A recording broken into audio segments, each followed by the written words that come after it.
Bismillahirrahmanirrahim. Assalamualaikum warahmatullahi wabarakatuh. Waalaikumsalam warahmatullahi wabarakatuh. Alhamdulillahirabbil alamin wassalatu wassalamu ala rasulillah wa ala alihi wa sahbihi ajmain. Syukur kehadirat Allah masih memberi kita kesehatan dan kesempatan untuk bisa hadir mengikuti kuliahan untuk mata kuliah metode pengangkatan buatan. Dan tak lupa salawat serta salam pada Nabi besar Muhammad SAW dengan kasih Allahumma sholli ala Muhammad wa ala Muhammad. Nah, sebelum kita mulai, ada baiknya kita berdoa terlebih dahulu. Ketua kelas silakan pimpin doanya. Baik, sebelum kita mulai belajar hari ini, mari kita berdoa yang akan saya pimpin. A'udzubillahi minasyaitonirrajim. Bismillahirrahmanirrahim. Alhamdulillahirabbil alamin wassalatu wassalamu ala asrofil anbiya'i wal mursalin wa ala alihi wa sahbihi rasulillahi ajma'in. Rabbi shrah li sadri wa yassir li amri wa hlul 'uqdatam min lisani yafqahu qawli. Rabbi zidni ilman warzuqni fahman.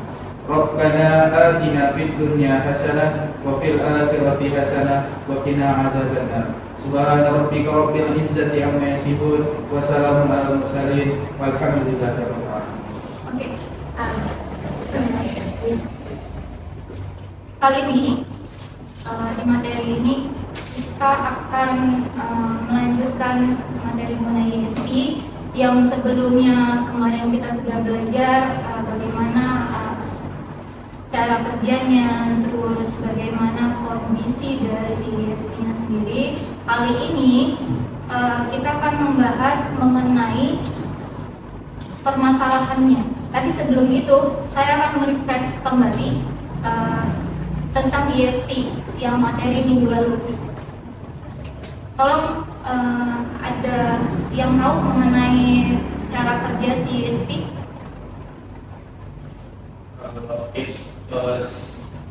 Sedikit saya jelaskan untuk cara kerja ESP. Seperti kita tahu, ESP ini merupakan salah satu pompa yang mana tenaga itu menggunakan listrik, dan juga itu mekanisme kerjanya itu di mana pompanya ini dengan prinsip kerja menggunakan listrik juga, di mana nanti dia akan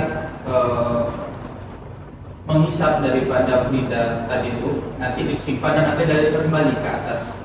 Jadi dia bertingkat, nanti dia menghisap, terus ada ruangnya itu lagi, namanya tidak salah namanya diffuser. Habis itu baru nanti dialirkan kembali ke atas seperti itu. Jadi artinya ada peralatan di bawah permukaan tadi yang memiliki kemampuan kalau misalnya istilah kita impeller dan diffuser untuk dapat mengangkat si minyaknya tadi atau fluidanya ke permukaan. Nah, pompanya sendiri itu berada di posisi mana? Atas surface apa subsurface? Subsurface. Nah, ya. Selanjutnya kayak benar.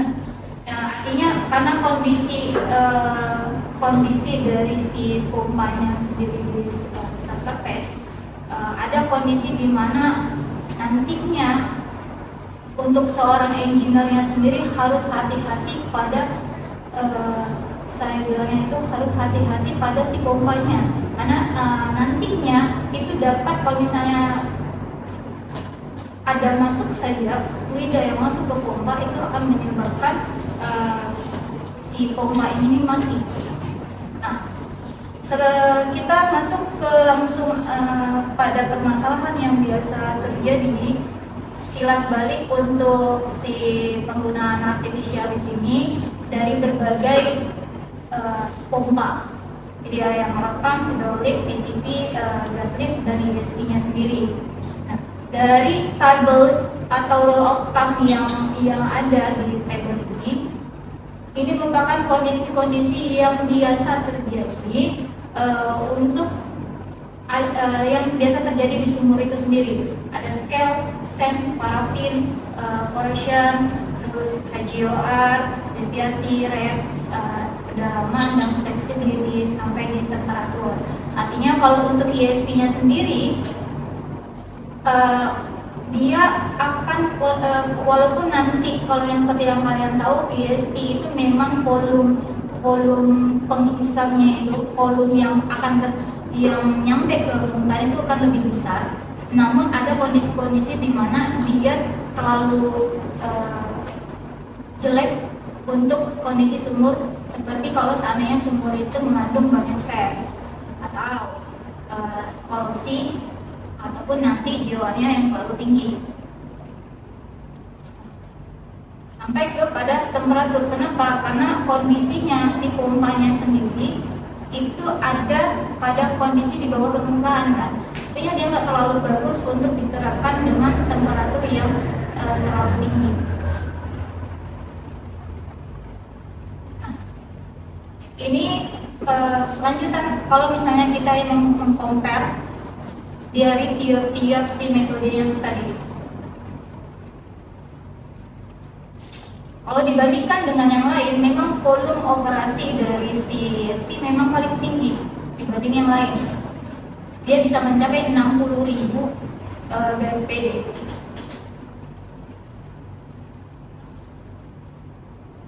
Dan efisiensinya pun itu cukup bagus dibanding dengan si kondisi di plunger ataupun nanti di kondisi gas lift untuk efisiensi dari sistem kerjanya. Masuk ke permasalahan, ke inti permasalahan kalau seandainya nih ada terjadi troubleshooting pada si ESP.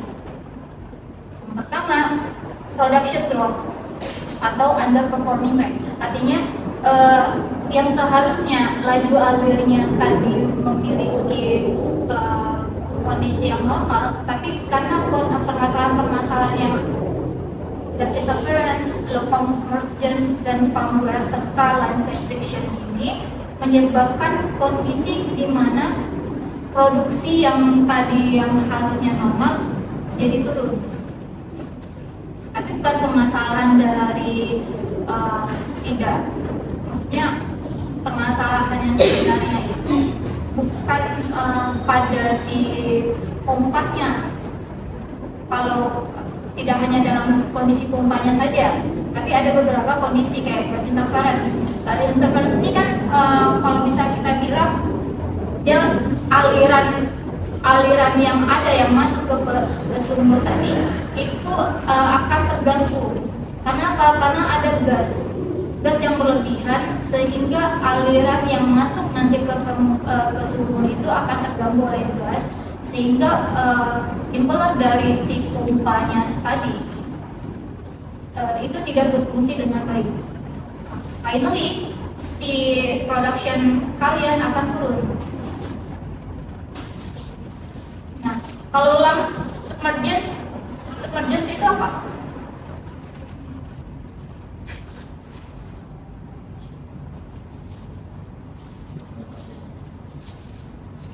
Jadi kalau dengan bahasa low pump submergence, artinya kolom fluida. Jadi kan di dalam sumur tadi yang seperti yang kalian tahu ada kondisi di mana kolom fluida itu kan terisi. Ya. Nah, kalian bayangin kalau seandainya kolom fluida tadi itu di bawah kondisi level fluida pada kalian men-setting atau mendesain si pompa ESP tadi dengan kolom fluida tadi itu di bawah itu. Artinya nanti pada saat si pompanya tadi bekerja, dia berada pada kondisi tidak mampu mengangkat fluida tadi karena kolom fluidanya tadi turun. Itu kondisi low submergence. Nah, kalau pump wear ini lebih kepada pemakaian dari si pompanya. Jadi kalau seandainya karena pompanya ini akan mengakibatkan, kalau sering dipakai kan pasti ada terjadi kausan. Kausan inilah yang nantinya menyebabkan efek selanjutnya untuk si ESP-nya sendiri.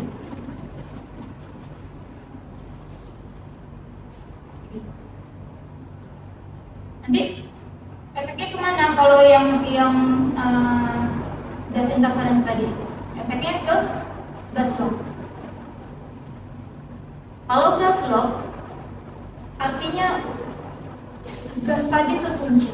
Jadi di sumur tadi yang harusnya fluidanya tadi mengalir, dia akan terkunci di situ, terkunci di sumur, sehingga dia menghalangi aliran fluida kalian untuk nyampe ke permukaan. Makanya kalau untuk kalau terjadi gas inductance-nya ini sendiri, maka kita harus melakukan atau mengantisipasi adanya seperti gas separator tadi, untuk dapat mengkondisikan si gas tadi yang terperangkap itu untuk ke gas separator, untuk mengalir ke gas separator, sehingga tidak menghambat aliran fluidanya. Begitu juga nanti kalau seandainya nih kita ada, kalau permasalahan selanjutnya ada noret berarti tidak adanya aliran, tidak ada aliran yang nyampe ke permukaan kalian. Nah, itu adalah efek seismik gas lautnya tadi. Terus apalagi kalau pump off. Nah, kalau misalnya pompanya mati, artinya kondisinya si pompanya ini tidak mampu. Kalau mati berarti kan tidak mampu mengangkat fluida.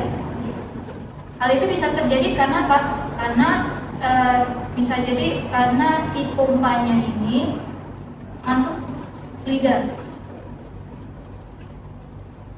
atau memang dia tidak bisa start up.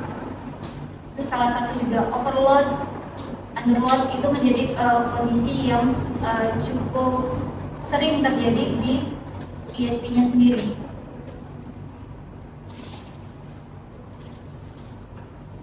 Nah, ini kalau seandainya nih ada kondisi terjadi misalnya di sumur kalian ada kondisi di mana ada H2S, kandungan H2S dan CO2, maka kalian akan memilih material untuk ESP kalian ataupun sumur kalian dengan material yang tahan terhadap H2S maupun CO2.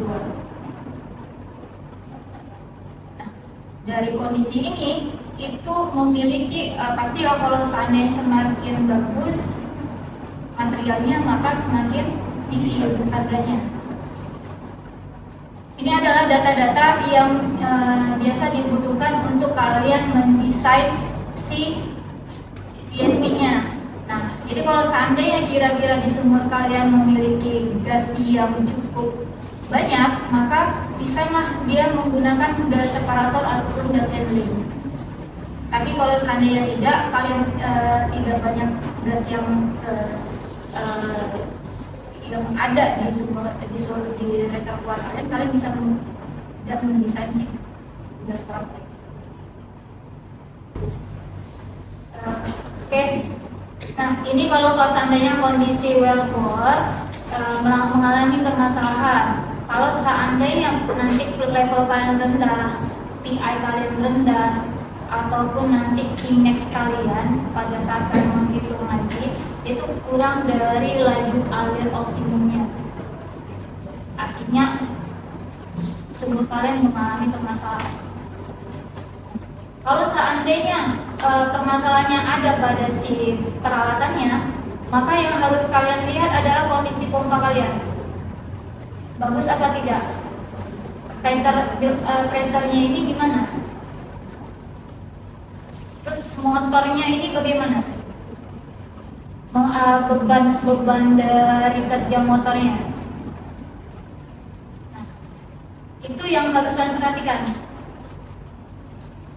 Kalau seandainya ada surface facility yang berada di posisi surface kalian lihat line kalian di mana, surface line yang ada di ESP-nya seperti apa, THP-nya bagaimana.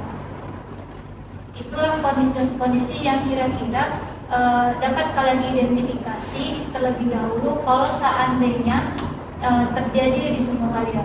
Itu kalian akan mengetahui, oh berarti sumur, pompa maupun nanti surface kalian mengalami permasalahan. Jadi ada poin-poin parameter-parameter yang menjadi titik inti dari si permasalahan tadi yang bisa kalian identifikasi terlebih dahulu agar tidak berlanjut lebih lanjut nanti. Nah ini beberapa penyebab yang kalau seandainya ISP kita tidak bekerja secara optimum itu pertama bisa jadi karena tingginya aliran kalian, kecepatan alirannya tadi yang melalui inverternya. Kalau seandainya memang seal kalian yang bermasalah, maka seal kalian itu bisa jadi karena rusak ataupun memang karena posisi dari si temperaturnya. Biasanya akan sering terjadi pada temperatur kalau seal ini. Seal ini nanti akan menghambat posisi antara fluida kalian dengan si motornya tadi. Jadi kalau misalnya seal kalian lah yang rusak, maka jadi lebih kepada motor kalian yang rusak. Langsung konslet. Kalau seandainya fluida kalian itu dengan viskositas yang tinggi, bisa jadi karena daya kerja dari si ISP-nya tadi kuat, bisa jadi akan menyebabkan erosi atau fudging pada impeller tadi.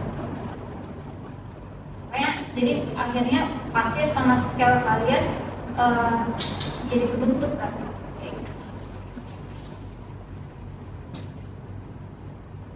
Ini ada gas handling. Tadi sudah saya sebutkan kalau semuanya gas handling ini menyebabkan kondisi di mana gas lock itu akan terbentuk. Makanya kita harus ada gas handling tadi untuk memprotect lah terjadinya gas lock tadi. Kalau misalnya electrical system itu tetap harus kalian cek secara rutin karena power dari si ISP-nya sendiri pada si kelistrikan kalian. Jadi kalau misalnya terjadi fluktuasi pada si listrik kalian, itu yang harus juga kalian tangani di survei tadi. Nah, jadi sedikit saya kasih kasus di mana kami juga melakukan penelitian mengenai pengaruh dari kelembaban tadi pada laju korosi.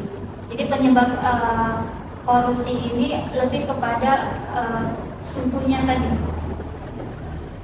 Jadi selain formasi kalian yang kandungan dari formasi kalian yang ada H2S dan CO2 juga dipengaruhi oleh kelembaban. Kelembaban ini salah apanya si suhu nih. Karena suhu kalian kan pada kondisi tinggi tuh yang di sumur. Jadi kalau dengan dibarengin dengan adanya H2S dan CO2 dia akan meningkatkan terjadinya korosi baik di tubing kalian maupun di fasilitas kalian, fasilitas ISP. Nah ini penelitian kami mencoba menggunakan bahan organik dari jahe merah yang nantinya akan dibuat atau diekstrak menjadi si inhibitor. Seperti yang kalian tahu dan kalian sudah belajar juga bagaimana si inhibitor ini untuk dapat memperlambat kondisi si korosi tadi. Nah, hasilnya variasinya tadi ada 3 variasi untuk kelembabannya pada suhu ruang 80% dan 90% dari kelembaban tadi. Hasilnya bahwasanya dengan kondisi di mana ada inhibitor yang menggunakan tadi tanpa inhibitor rimpang jahe ataupun menggunakan rimpang jahe, maka hasilnya untuk si posisi 90% dengan yang 80% yang kalian lihat, kalau untuk yang menggunakan rimpang laju korosinya itu sekitar 0,139 pada suhu kelembaban 90%,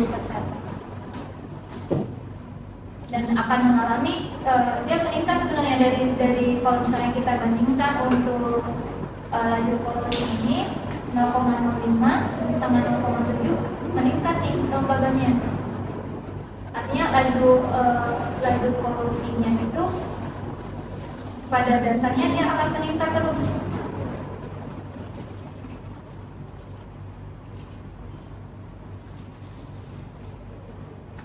Nah, kita masuk ke diskusi. Saya punya studi kasus mengenai kondisi yang ada di belakangan, kalau seandainya kita mempunyai kandungan gas asam, mana ada H2S dan CO2 tadi yang cukup tinggi pada pada reservoir kalian, dan sumur tadi menggunakan sumur ESP dengan target 1800 BFPD.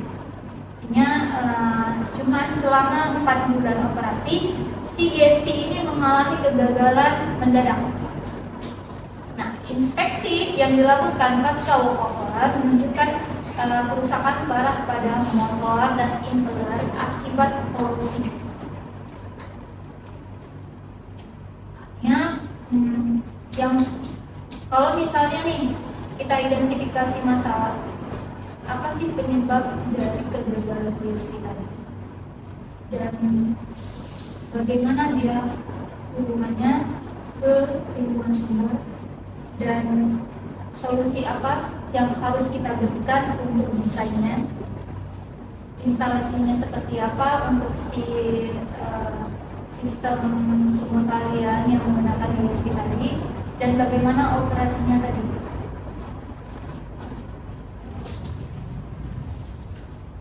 Ini ada data yang ada di sumur tadi. Untuk laju korosi yang terukur itu sekitaran 0,30 mm per year. Carbon steel kalian di ESP hostingnya itu adalah carbon steel. Nah, tadi kan kita dari awal tuh sudah saya sampaikan tuh ada material yang kondisinya semakin tinggi, materialnya semakin bagus, material terhadap ketahanan dia akan semakin mahal memang, tapi kondisinya dapat menghambat atau memprotek terjadinya kerusakan pada si ESP-nya tadi. pH-nya itu 4,5, artinya ada keasaman. Kita lanjut, kalau seandainya kita identifikasi apa kira-kira penyebab kegagalan ESP? Yang tahu nggak dari data tadi?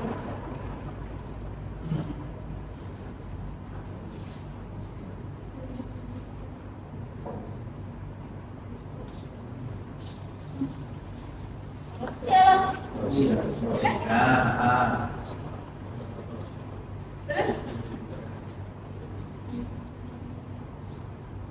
bisa jadi itu nggak ada ini yang coatingnya itu, bisa jadi itu pembantunya.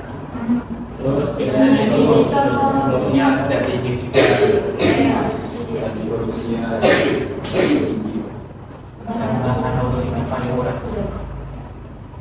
Jadi yang pertama tadi kan emang karena kondisi tadi kan, kondisi ESP-nya tadi itu tidak ada coating, tidak ada si inhibitornya yang kita injeksikan, bahkan untuk si fluidanya sendiri rendah, kan dalam kategori asam. Artinya banyak kondisi yang mendapat mempengaruhi terjadinya kegagalan dari ESP-nya sendiri.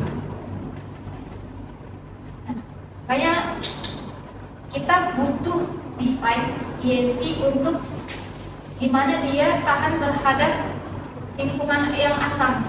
Makanya tadi data tadi kita tunjukin bahwasanya si dia kondisi asam, walaupun nanti dia berubah menjadi lebih asam, ESP ini akan tahan terhadap si lingkungan asam tadi. Nah, kalau untuk memperlambat laju korosi tadi, maka kita akan lakukan injeksi inhibitor ataupun melakukan coating pada kondisi si ESP-nya tadi ataupun si impellernya. Nah, sampai sini ada yang mau ditanya?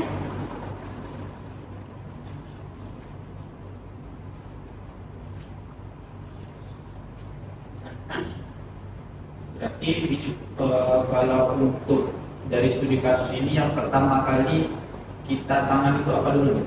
Kalau dari tadi kan ESP-nya itu kita lihat coating, korosinya tinggi. Jadi yang paling pertama kita tangani dari ESP-nya ini tadi harusnya apa dulu? Yang harus kita tangani pertama kita identifikasi dulu masalahnya apa. Karena kan dari yang kalau misalnya dari kasus yang di lapangan sendiri, mereka hanya tahu bahwa terjadi kegagalan. Dia terjadi kegagalan, dan dia nggak tahu nih masalahnya di mana, yang di pompanya tadi, atau memang di subservice-nya, atau memang di fasilitasnya. Kalau fasilitas kan otomatis si listriknya sendiri kan. Nah, cuman kalau misalnya listriknya aman, maka dia akan melakukan tes tuh. Dia akan lakukan tes kira-kira nih, yang masalahnya apa ya? Makanya kita butuh data-data tadi. Seperti tadi, kalau seandainya kalau pada kondisi di mana dia misalnya tadi dapat data yang katanya tidak ada coating, tidak ada si inhibitor yang diinjeksikan, maka kalian lihat tadi pH-nya gimana, dan kandungan atau komposisi dari si video kalian seperti apa. Ada kandungan yang memicu nggak, kayak H2S sama C2 yang harus kalian lihat. Setelah kalian identifikasi masalah, akhirnya kan kalian udah tahu nih akar penyebabnya.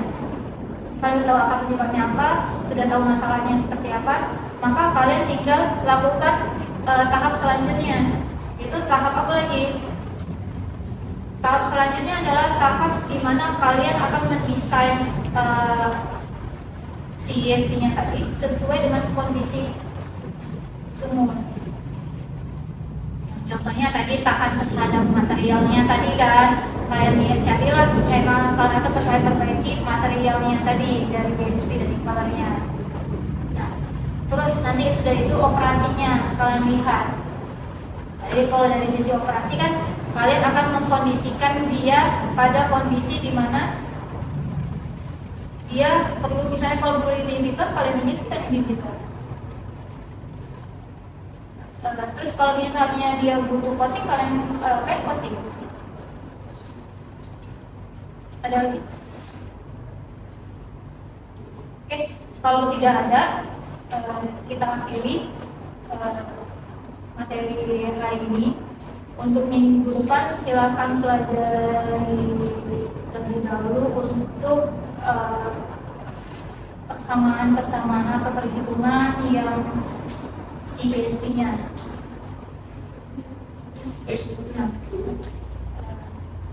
Akhirul kalam, wabillahi taufiq wal hidayah. Assalamualaikum warahmatullahi wabarakatuh. Waalaikumsalam warahmatullahi wabarakatuh.